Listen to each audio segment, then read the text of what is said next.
السلام عليكم. ما شفت جوالي هنا؟ لا ما شفت جوال. الا كان في جوال. لا ما شفت ولا جوال. الا كان موجود هنا. ما شفت ولا جوال. الا كان موجود. حطيتها هنا؟ اي نعم. طيب شو يمكن طاح هنا ولا هنا؟ ما يحتاج اشوف، انا شفتك خدته.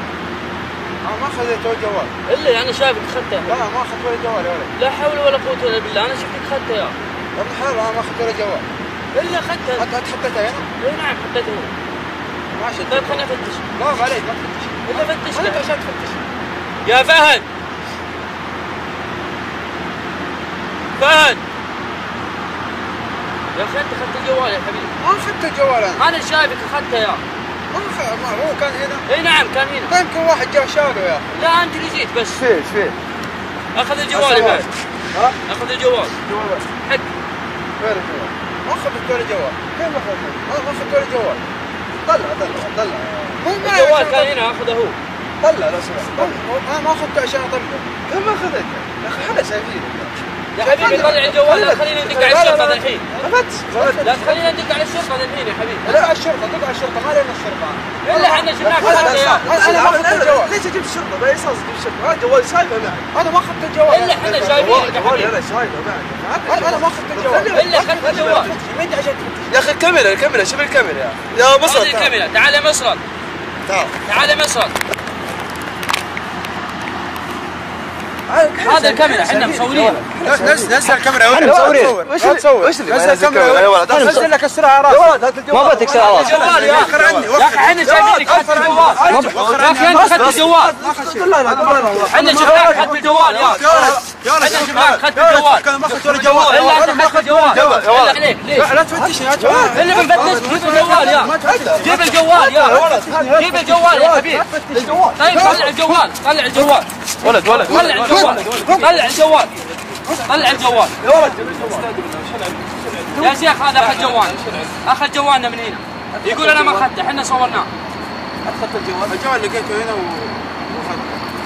طيب هو لك الجوال؟ لا مو خذ. طيب ليش اخذته؟ شو اسمك انت؟ محمد ليش اخذت الجوال؟ لقيته هنا واخذته. الجوال لك؟ لا سؤال. لا مو خذ. النبي عليه الصلاه والسلام كان في معركه في غزوه، ثم كسبوا من هذه الغزوه غنائم. كسبوا الغنائم، جاء احد الصحابه قبل لا يوزع النبي صلى الله عليه وسلم الغنائم، ثم اخذ شمله، قطعه قماش قيل انها حزام تربط، شمله بس، اخذها قبل يقسمها النبي صلى الله عليه وسلم، وسط المعركه قتل هذا الصحابي. يوم قتل الصحابه تباشروا قالوا هنيئا له الجنه، هنيئا له الجنه، لان في غزوه وفي معركه، وايضا دافع النبي عليه الصلاه والسلام وصحابي جليل. قال النبي عليه الصلاه والسلام ان الشمله التي غلها اي سرقها، شمله سرقها، لو صبر شوي يمكن اعطاه النبي صلى الله عليه وسلم شمله وزياده. ان الشمله التي غلها اي سرقها لتشتعل عليه نارا. اذا دعتك قدرتك على المخلوق فتذكر قدره الخالق عليك. احنا سوينا هذا التمثيل البسيط حتى نوصل رساله. يمكن هذا المشهد شفناه حنا ودافعنا عن نفوسنا والكاميرا ثابته وما يقدر يجحد، ولكن يوم القيامة هو يوم عظيم تشهد أيديهم وأرجلهم ويختم الله قبل ذلك على أفواههم. سيكون الشهيد يكفى بالله شهيدا.